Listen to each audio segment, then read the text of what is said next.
Anybody have questions? Other questions? No, you got a lot of questions. You got questions? No. Yeah. Bismillah. طيب تفضل. Maybe the sister. Any sisters have any questions before we get started with the brothers?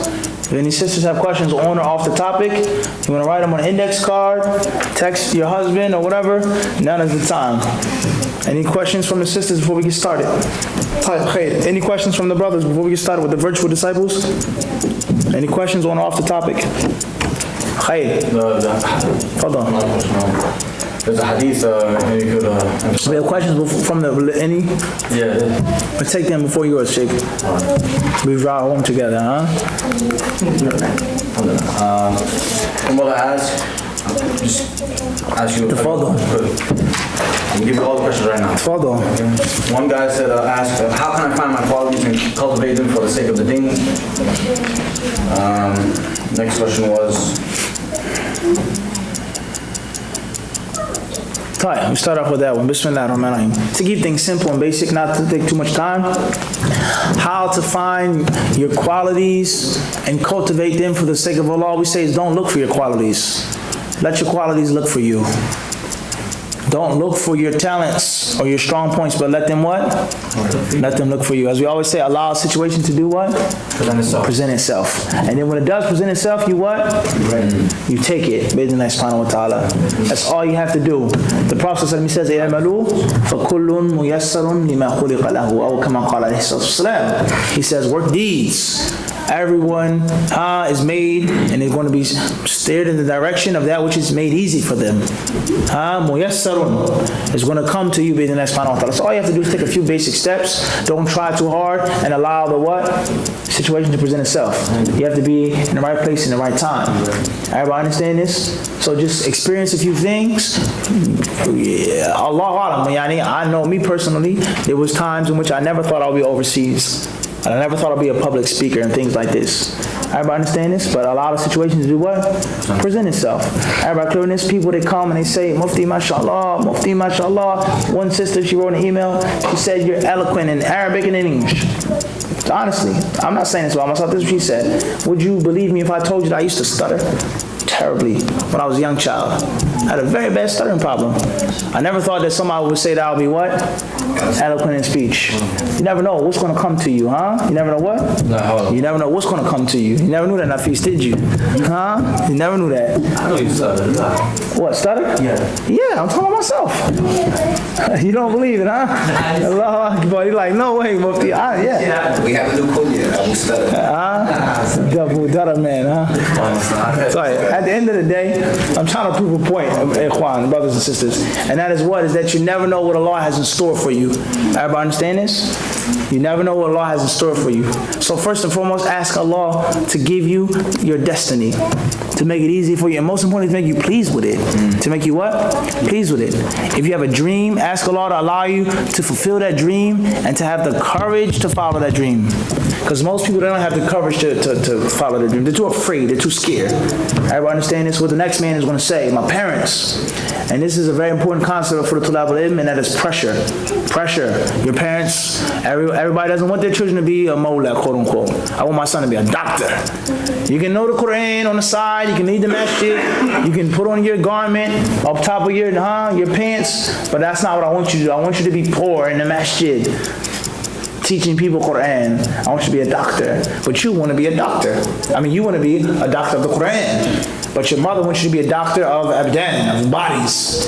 You say, no, I want to be a doctor of what? Of the heart, huh? Ibn Qayyim, everybody understand this? So what you going to follow? You're going to follow your dreams that you believe in, that Allah's giving you, you know it's the truth, or you're going to fall and succumb to the pressure of your parents or of your peers. And the list goes on. It's a very important concept. At the end of the day, the question, how do I find your abilities? They will find themselves. Now eventually, they will what? They'll find you, Bidnillah subhanahu wa ta'ala. And be pleased with them, have the strength to follow them, and seek Allah's help to make you a means of success via those qualities. Wallahu alam. Next question is about wearing a red jumpsuit. Brother Malik, is there any hadith for words wearing a complete red jersey or shirt or kameez? We mentioned a couple nights ago that Ibn Qayyim rahimahullah has an extensive essay on this in his book Zad al-Ma'ad, in which he mentions the hadith about red, wearing red, sitting upon red. He even mentioned red carpets, red saddles, and things like this. So many of the ulama of Islam, they say that wearing red is prohibited. However, we say that there are other hadith that are more authentic, more known, and which red is clearly allowed. And Imam al-Bukhari rahimahullah, and Imam al-Tirmidhi rahimahullah ta'ala, and others from the ulama of the muhaddithin, they all had the view that wearing red was totally permissible. Imam al-Shawkani rahimahullah ta'ala also deals with this issue in full length in his book Nail al-Awtar. Abu Juhayfa, or Aun ibn Abi Juhayfa narrates from his father, Abu Juhayfa radiallahu anhu. He says that I met the Prophet alayhi salatu wasalam, فَرَأَيْتُهُ فِي حُلَّةٍ حَمْرَاءٍ أحسن ما يكون الرجل أو كما قال. He says, I saw the Messenger of Allah sallallahu alaihi wasallam in the most beautiful appearance. He was the most handsome man, and he had on a red cloak. A red cloak. He then narrates, he says, فَنَظَرْتُ, he says, حَتَّى نَظَرْتُ إِلَى بَيَاضِ سَاقَيْهِ. He says, until I looked at the whiteness or the paleness or the lightness of his shanks. And that's another benefit from the hadith, is that the garment of the Prophet sallallahu alaihi wasallam was not low. The garment of the Prophet was what? Was high for him to see his shanks. And once again, that proves the theory that I said about diversifying proofs and evidences. If you bring that hadith, you're having a debate about isbal, you're going to cut the guy in half. Because that hadith is not even speaking about isbal. Because they're going to say the hadith of Ibn Umar is talking about this, the hadith of Fulan is talking about pride. This is a hadith that has nothing to do with this or that. And I say it's obligatory or not, but the Prophet, was his garment low or not? Yaqi. And hadith is in Bukhari and Muslim. He's not going to dispute over it. Everybody understand the point I'm trying to get to? He said he looked at the Prophet's what? Shins. You can't do that with someone's garment that's what? Low on the ground. At the end of the day, the highlight from the hadith is that he had on a red what? Coat. Now, the ulama are different over this. And some of them say that the hulla was mukhattata, muraqqa'ah. Some of them say it was striped. And others may say it was checkered. And some say that it was red as it states. Whether it was checkered, striped or not, it was red. And a zahir, that which is apparent, is that it was what? Red. It was red. Everybody clear on this? Another hadith is when the Prophet ﷺ was offering prayer. And his two grandsons, Al-Hasan and Hussein, they jumped on his back. The narrator says, what? وَعَلَيْهِمَا قَمِيصَانِ أَحْمَرَانِ. They had on what? Red thobes, red qamises. And the Prophet ﷺ is very unlikely that he didn't see them, that he didn't know what they were wearing, that he didn't get up, pray, finish.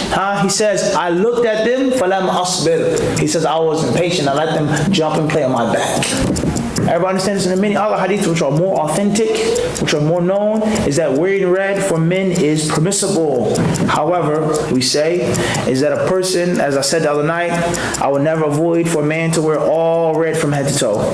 A jacket, socks, sneakers, some brothers, red sneakers. This is a reality. It's not you, Amar. I'm him. You had it. I have a red hoodie. We bought it together. It was beige. It was burgundy. No, it was red. Burgundy is the type. It was red. It was black jacket. I remember it was red. At the end of the day, I wouldn't advise a man to have on red from head to toe for other reasons. But to say that it's haram to wear red, a red jacket or a red coat or red socks, I would say that view is da'if. Wallahu ta'ala a'lam. That's in brief. Malish, that's in brief. Next question. Well, son, this guy is something else. Hold on, son. You could read it. At least see everything live. It's okay. What's the next question?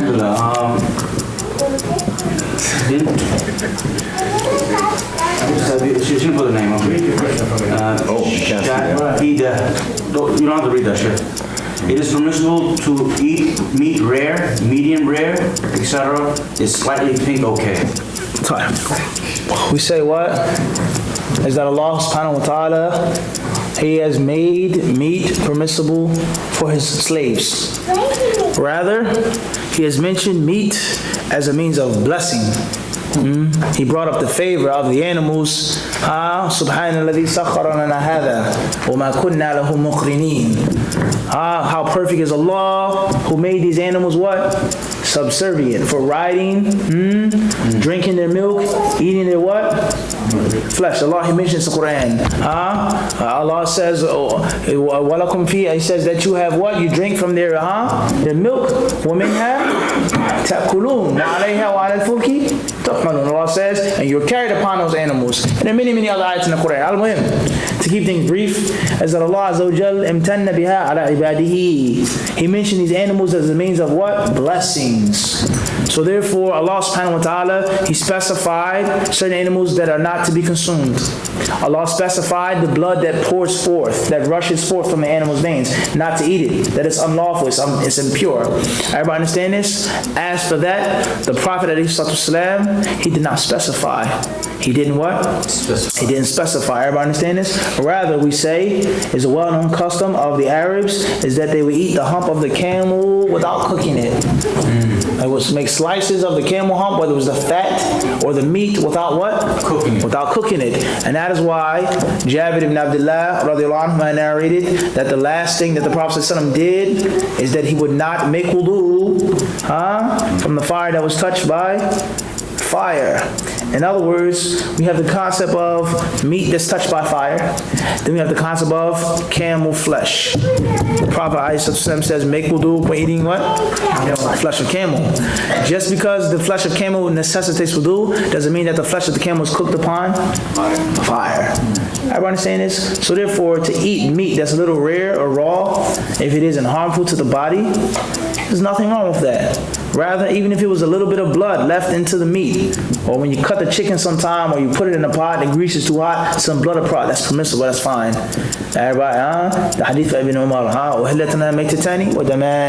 two types of blood that are permissible for Muslims. And the people of knowledge, they say this hadith tells us is that if there's a little bit of blood left that's not pouring forth, then it's permissible, and there's nothing wrong with that, with the condition that is not harmful to the body. Wallahu ta'ala. So therefore, the summary of the answer is that it's permissible to eat it as long as it is not harmful, whereas there's no strong restriction going against that. Wallahu ta'ala alam. I have a question for the sister. Follow. It says when men and women, all women, are praying in the ranks in the salat, if someone is requiring a chair to pray, where will we align the heel? To heal? This is one of the questions that one of the brothers had in Guyana. We say, what is that the heel? The best place to put it is to put the heel with the hind legs of the chair. If you put it with the front legs, there's nothing wrong with that, but best to do what? The hind legs of the chair. As if the hind legs of the chair are the heels, and this is the front leg of the chair is the toes. Wallahu a'lam. That's best, inshallah. Get a lot of questions. We take just a few more. It's getting late. Last question. That's what he said, last question. When my baby sneezes, do I say Alhamdulillah or Yarhamukallah? Please say to Ustad that he is Allah for the sake of Allah from Spain. From Spain? No. Okay, we say أحبك الذي أحببتنا فيه. May Allah subhanahu wa ta'ala love you for you loving us for His sake. Ameen. And we give all of our greetings to all of the disciples, wherever they may be, as we always say. And if they're in Spain, ahlan wa sahlan wa marhaban bihim. Welcome. That's right, hidden. That's right. Discreet disciples. We say what? Is that if you mention Allah's name upon your baby sneezing, inshallah khayrun bila shar. It's a good thing without anything bad, even if it isn't mandatory, or even if the baby himself doesn't say what it's supposed to. It's a baby. Not too many babies talk in the cradle, just a few. What does the hadith say? How many spoke in the cradle? Sharif. Who are? Isa. Who? Isa ibn Maryam. Jurayj spoke? The shepherd's son. From Jurayj. And the boy whose mother said, I want you to be like this person, and he said no. Allah Akbar. Subhanallah. Tahib. Barakallahu feekum. Khair, inshallah. We say, what if you mention Allah's name? It's always good in mentioning Allah's name. Inshallah, hopefully there's nothing wrong with that. B'idhnillah subhanahu wa ta'ala. The hadith he was talking about, there was a hadith about the man went to the Prophet ﷺ, he asked him about, if I only do the obligatory things, will I enter Jannah? Can you explain more about that? We say that bi'idhnillahi subhanahu wa ta'ala, when a slave does that which is mandatory and avoids that which is haram, that is the basic responsibility of the slave. And it is not a condition upon entering paradise that a person does or performs their voluntary acts. That's not a condition. That's good. It's a means of your rank being elevated, your station being raised. Doing the recommended acts helps you to do the obligatory acts even more, even better. Avoiding disliked things helps a person to avoid the haram things even more. However, it is not mandatory and everyone is different. As Allah subhanahu wa ta'ala says, انظر كيف فضلنا بعضهم على بعض وللآخرة أكبر درجات وأكبر